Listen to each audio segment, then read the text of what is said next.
लड़कों के लिए 14 बेसिक नियम। रील को सेव कर ले और अपने दोस्तों को शेयर कर दे। 1.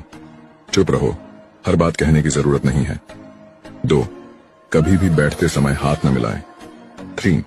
जो आपके पीछे है उसकी रक्षा करें और जो आपके बगल में है उसका रिस्पेक्ट करें। 4.